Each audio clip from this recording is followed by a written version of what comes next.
한 주간 잘 지내셨습니까? 저희도 하나님 은혜 가운데서 잘 지내고 있습니다. 인도 봉쇄 조치가 연장되었습니다. 이제 락다운 4.0이라고 부르더라고요. 확진자가 계속 늘고 있고 아직 정점이 오지 않은 상황이기 때문에 연장하는 것이 합리적인 결정이라고 생각합니다. 그렇지만 경제적으로 너무 어려운 사람들이 많기 때문에 일부 경제적인 영역에서는 좀 풀어주시고 있는 것 같습니다. 건축도 저희 집 옆에 건축을 열심히 하고 있었는데 락다운 때문에 못했어 정지됐었는데요. 어제부터 다시 건축을 하고 있고 플리카트나 아마존 같은 데서 배송도 이제 모든 종류의 물품에 이제 배송을 다 할 수 있게 풀어주신 것 같습니다. 그럼에도 불구하고 저희가 있는 지역은 레드존 확진자가 좀 나오는 지역이기 때문에 차를 타고 나가는 부분도 경찰의 제재를 많이 받기 때문에 아주 필수적인 일이 있을 때만 또 음식을 산다던가 하는 그런 상황에서만 좀 움직일 수 있습니다.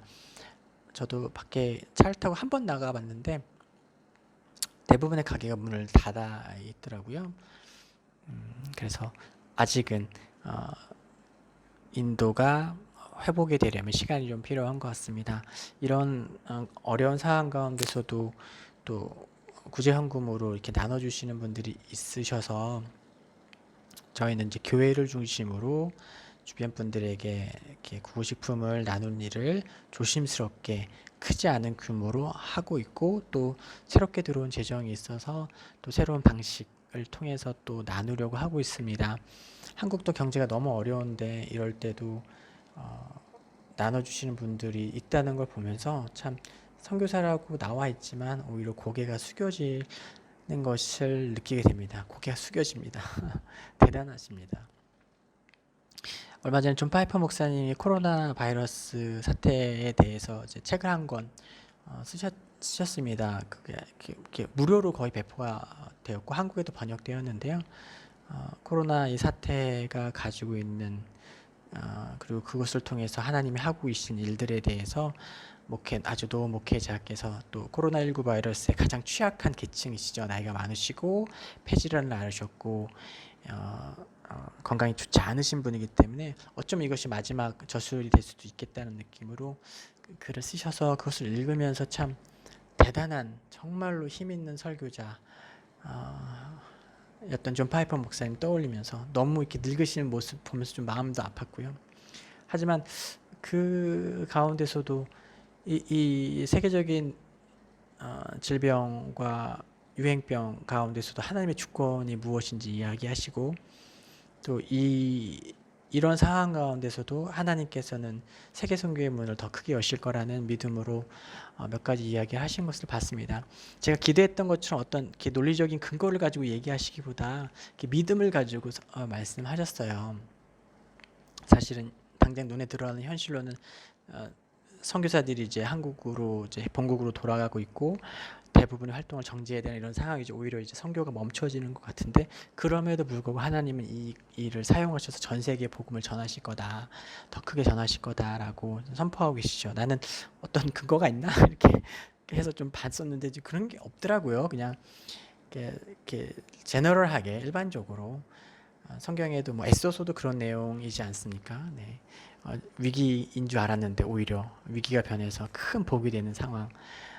그런 상황이고 중국 같은 경우에도 이제 선교사들이 다 철수해서 중국의 선교는 끝났다 했었는데 오히려 그 주계 장막 그 안에서 자생적인 교회들이 엄청나게 성장해서 지금은 1억이 넘는 기독교인들이 1억이 넘는 나라가 되었죠. 사실은 이제 역사 가운데 그런 일들 너무 많이 있었고 성경 가운데도 그런 위기가 기회가 되어서 오히려 하나님 나라 복음이 더 전해지는 경우가 많기 때문에 이번에도 하나님 그렇게 하실 거다. 이렇게 어르신 나이도 많으신데 그 힘은 더 좋아지신 것 같아요. 그 믿음, 담대함. 어떤 논리적으로 A, B, C, D가 이렇기 때문에 EDF가 나온다라는 설명은 아니어서 처음에는 좀 실망스럽기도 했지만 그 하나님에 대한 신뢰, 그 담대함 이렇게 보면서 이렇게 많은 귀감이 되었습니다. 아직 저는 이제 긴 인생을 살아오지는 못했습니다. 이제 이제 좀 있으면 이제 아직 마흔이 안 됐으니까요. 이제 올해 이제 마흔이 됩니다. 하지만 그 아직 길지 않은 제 인생이지만 그 40년 가까이 살아온 제 삶 가운데서도 요즘만큼이나 삶과 죽음에 대해서 이렇게 직면하게 하는 때는 없는 것 같습니다. 거의 100일이 다 되도록 매일 뉴스에서는 삶과 죽음의 경계에 있는 사람들의 소식이 들려오고 있으니 말입니다.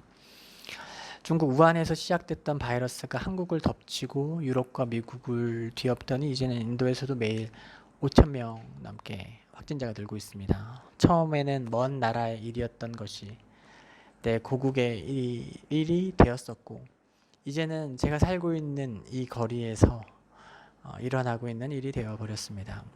매일 아침 눈을 뜨면 본능적으로 스마트폰을 열어 어제 하루는 전 세계에 얼마나 많은 사람들이 확진이 되었고 또 삶을 마감했는지 확인하게 됩니다. 사람이 죽는 것이 이렇게 쉬운 일이었을까? 이제는 곧 있으면 화성으로도 사람이 가는 대단한 시대가 되었는데요. 이렇게 눈에도 보이지 않는 바이러스의 속수무책으로 사람들이 죽어가고 세계의 중요한 심지어 영국의 총리도 거의 이제 사경을 헤매시다가 돌아오셨죠. 놀랍습니다. 인류는 분명 발전하며 앞으로 나아가고 있습니다. 하지만 그럼에도 불구하고 아직은 결코 건널 수 없는 한계가 있음을 다시 한번 깊이 경험하게 됩니다. 느끼는 것을 너무 경험하게 되는 것 같습니다. 우리가 건널 수 없는 그 한계를 성경은 사망이라고 합니다. 한 번 죽는 것은 사람에게 정하신 것이라고 하죠. 그것은 건너갈 수가 없는 겁니다. 그것은 피해갈 수 없는 것입니다. 오직 우리는 그리스도를 통해서 그 한계를 건널 수 있습니다. 왜냐하면 그리스도께서는 사망을 안식으로 바꾸신 분이시기 때문입니다. 모든 사람이 결코 피할 수 없는 이 운명을 칠흑 같은 검정에서 찬란한 빛으로 바꾸어 주신 것입니다. 사망을 영원한 벌이라는 의미에서 영벌이라고도 할 수 있고, 안식을 영생으로 이렇게 바꿔 이야기할 수 있겠죠. 표현이 어땠던 것과 상관없이 사망이라는, 죽음이라는, 심판이라는 모든 인간의 운명을 건너갈 수 없는, 피해갈 수 없는 그 경계점을 그리스도께서 완전히 새로운 곳으로 역전시키고 반전시키셨습니다. 그렇기 때문에 우리는 모두 이 안식을 구합니다. 이 안식으로 나아가야 합니다. 성경은 어디에도 사망과 안식 사이에 회색지대를 만들어 놓지는 않았습니다. 그렇기 때문에 성경이 우리를 향해 촉구하는 이 안식으로의 부름은 정말로 간절하고 긴급한 것입니다. 그러니까 요즘 워낙 이렇게 시끄럽고 하기 때문에 다시 한번 이제 이렇게 죽음에 대해서 이렇게 생각하게 되고, 그것이 무엇을 의미하는지 하나님 나라에 대한 소망도 묵상하고, 그러나 성경이 충분하게 죽음과 그 이후의 삶에 대해서 모든 것을 이야기해 주고 있지 않기 때문에 여전히 우리 안에는 그것이 의문이고 미스테리고, 그렇기 때문에 형용할 수 없는, 마치 끝을 알 수 없는 밑바닥으로 끊임없이 꺼져가고 있는 것 같은 그런 공포감을 느끼기도 합니다. 그럴 때 다급한 마음이 들기도 하죠. 성경은 결코 회색지대를 우리에게 이야기하지 않고 사망이 아니면 안식으로 이야기하고 있습니다. 회색지대가, 그러니까 왜 인류 역사에서 계속해서 이 회색지대를 만들려는 노력을 하는지 알 것 같아요. 왜 연옥 같은 것을 만들려고 하는지 알 것 같습니다. 왜 면죄부 같은 걸 만들려고 하는지 알 것 같아요. 왜냐하면 이 중간지대가 없다는 건 너무 가혹하기 때문이죠. 둘 중 하나예요. 이거 아니면 저거입니다. 우리는 뭔가 좀 타협점을 찾고 싶고 한 중간쯤 어디에서 잠깐 숨 좀 돌리자 하고 싶은데 성경은 그런 것이 없다라고 이야기합니다. 하지만 이렇게 우리가 일상을 살다 보면요, 분명히 이 사망이냐 안식이냐 영벌이냐 영생이냐 이 둘 사이의 결정은 너무나 다급하고 너무나 이렇게 중요하고 너무나 최우선적인 일임에도 불구하고 반복되는 일상은 그것을 너무나 무뎌지게 하고 맙니다. 그것에 대한 감각, 중요성, 시급성, 긴급성, 그리고 돌이킬 수 없다는 그 사실을 무디게 합니다. 그리고 그렇게 무뎌진 우리의 마음은 회색지대에 대한 믿음으로 발전합니다. 뭔가 사망과 안식 사이에 회색지대가 있을 것 같은 믿음으로 발전하게 됩니다. 사람의 마음은 자석과 같이 자신의 소망으로 끌려가게 마련이죠. 그러니까 그 사실을 믿을 것인가, 믿고 싶은 것을 믿을 것인가의 문제인데 많은 사람들이 이제 믿고 싶은 것을 믿습니다. 확증 편향이라는 것도 그런 거잖아요. 그러니까 어떤 것들에 대한 편향적으로 한쪽에 치우쳐서 이제 확신을 하는, 그렇기 때문에 다른 팩트와 근거들이 이제 보이지 않는 것을 확증 편향으로 하는데요. 인간은 쉽게 자기 자신도 그렇게 기만하게 됩니다. 그것이 이제 만물보다 심히 부패한 것이 사람의 마음이라고 하는 것이죠. 마치 롯데에 맞을 확률이 마른 하늘에 날벼락을 맞는 것 같다는 것을 지식적으로 확률적으로 알고 있지만 매주 열심히 로또를 사는 것처럼 말이죠. 사람들은 실제로 그렇게 살아가고 있습니다. 히브리서가 쓰여졌던 시대와 그 시대를 살아갔던 사람들도 비슷했습니다. 참된 안식에 대한 말씀을 들었고 그리스도 예수와 성령 안에서 그것을 약속으로 받았던 사람들이 그 길을 떠나갔습니다.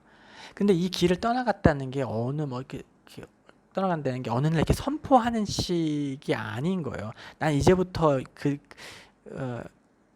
예수를 따르지 않겠다. 이제부터 나는 복음을 믿지 않겠다. 이런 식으로 선언하는 사람도 있겠죠. 그러나 대부분은 그렇지 않다는 겁니다. 마치 율리우스 시저가 루비콘강을 건너면서 로마의 반역자가 되는 것을 감수하기로 결정했던 그 발걸음, 그 선을 긋는 거냐. 자, 그 루비콘강을, 그러니까 그 전쟁에 나갔던 모든 로마의 장수는 루비콘강 이전에 무장을 해제하고 로마로 들어와야 합니다. 이게 반역을 막기 위해서 그 로마 공화정에서 만들어 놓은 제도인데요. 그 카이사르 시저, 율리우스 시저는 그걸 어기고 건너가 버립니다. 그냥 무장한 채로 건너가 버립니다. 왜냐하면 이제 자기가 무장하지 않고 넘어가면은 이렇게 탄핵될 확률이 있다고 느꼈기 때문이죠. 그렇기 때문에 이렇게 루비콘강을 건넌다는 것이 아주 중요한 선언이었죠. 무장한 채로 루비콘강을 건너는 것은 내가 이렇게 반역을 꿈꾸고 있다고 오해받아도 난 할 수 없다고 선언하는 거죠. 근데 그 믿음을 떠나고 믿음을 떠나는 그런 우리의 행위가 이렇게 선언하는 식으로 되는 경우는 많지 않습니다. 아주 극단적인 상황에서라 그렇죠. 대부분의 상황은 점진적으로 마치 회색지대가 있는 것처럼 그 중간에서 잠깐 머무를 수 있는 것처럼 진행되게 됩니다. 많은 사람들이, 저를 포함한 많은 사람들이 은근슬쩍 현실의 어려움을 탓하며 그 둘 사이에 어정쩡하게 머무르게 됩니다. 아니, 안식에서 사막으로 끌리듯 서서히 멀어져 갑니다. 하나님을 섬기는 듯 하지만 사실은 다시 유대교로 실천적인 우상 숭배자로 돌아가고 있는 것입니다. 요즘 유행하는 드라마 대사를 조금 빌리면 이렇게 이야기할 수 있죠. 세상과 사랑에 빠진 것은 죄가 아니잖아. 요새 지금 그 배역을 맡은 그 배역을 하는 그 남자가 이제 이태호라는 역을 맡고 있죠. 거기서 이제 자기가 바람을 피고 있는데 이렇게 그 부부의 세계 아시죠? 네. 제가 보지 못하지만 유튜브를 통해서 조금씩 그 내용을 알고 있는데요. 그중에 저를 아주 충격적이 만들었던 대사가 이겁니다. 이제 아내한테 사랑에 빠진 건 죄가 아니잖아. 남편이 있는데 다른 여자 사랑에 빠지면 안 되지. 그거 죄죠. 근데 그 사랑이라는 핑크빛 그리고 로맨스로 치장된 이야기를 가지고 자기를 변호한 거면 사랑에 빠지는 건 죄가 아니지 않냐라고 말이 아닌 말을 하는 거예요. 그런데 이렇게 많은 신자들이 믿음을 가진 사람들이 현실의 삶 가운데 부딪히면서 마모되어지고 하면서 실천적인 무신론자가 되어가는 과정이 이런 것입니다. 이렇게 이유를 대며 이래서 이런 것 때문에 저런 것 때문에 세상과 사랑에 빠진 것이 죄가 아니지 않냐, 어쩔 수 없지 않냐라고 이야기하는 것이죠. 계속해서 유대교인이면서 로마의 시민이면서 동시에 성도이고 싶은 것입니다. 좋은 것은 다 하고 싶습니다. 난 계속 모두를 만족시키는 좋은 사람이고 싶다라는 마음입니다. 좋아 보이지만 사실은 탐욕에 지나지 않습니다. 그게 불가능합니다. 가정을 잘 지키면서 애인을 만족시켜주고 그 둘 사이에 어떤 균형점을 잡아서 둘 다 놓치고 싶지 않은, 그리고 둘 다에서 좋은 남편이고 좋은 애인이고 싶은 그런 욕심, 그건 그 탐욕이죠. 어떤 하나를 반드시 포기해야 되는 건데 그것을 포기하지 않았고 포기하지 않으려는, 그리고 자신을 속입니다. 그런 자신이 잘못이 없다고 여기고 오히려 그런 자신을 용납해주지 않고 용서해주지 않는 사람에 대해서 편협하다고 이야기하고 온전한 독하다고 이야기하는 거죠. 이제 기독교가 요즘 세상에서 받고 있는 젤타 중에 하나인 것이죠. 그 이태호라는 인물이 이 시대에 많은 믿음을 가지고 있지만 흔들리는 성도의 모습을 보여주고 있다고 생각합니다. 저 또한 예외가 아니겠죠. 저에게도 유혹이 다가오고 저 또한 이렇게 무뎌진 일상 가운데 스스로 나도 모르는 사이 이만큼이나 하나님을 떠나 있고 이만큼이나 하나님을 섬기면서도 하나님을 만족시키면서도 세상과 어떤 관계와 어떤 영역에서 이렇게 타협점을 보려고 하는, 이렇게 노력을 하는 거죠.